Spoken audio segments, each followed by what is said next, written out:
Kuma yadda jama'ar jihar Kano suke gani a gwamnonin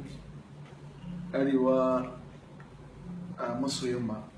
sun haɗu kuma sun nuna damuwarsu bisa ga abubuwan da suke faruwa a Kano tsakanin jagoran canji a jihar Kano sanata Rabi Musa Kwankwaso da kuma gwamnan jihar Kano na yanzu. Kuma bisa ga umarnin shugaban ƙasa mun zauna mun tattauna akan cewa ba za mu taɓa yadda ba Kano a samu matsala ta rashin jituwa ko rashin zama lafiya, domin abin da jam'iyya take so shine ci gaba da samun nasara ba cima baya ba. Kuma duk inda aka raba kai to za a samu cima baya. Saboda haka muna kira ga 'ya'yan jam'iyyar APC na jihar Kano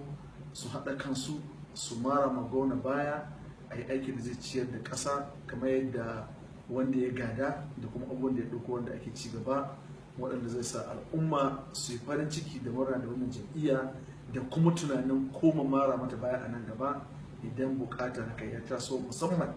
a zuwa 2019 Allah kai wanda kowa yana kyakkyawan zato gudunmawar da Kano ta bayar za ta ci gaba da bada irin wannan gudunmawar. Kuma muna fata Allah maɗaukin sarki ya kaddara wannan zama da muka yi na sulhu ya zamo abin da ba za a koma rawa a waiga a baya ba a kansa, sai dai abin zai ce da wani jam'iyya a gaba. Assalamu alaikum.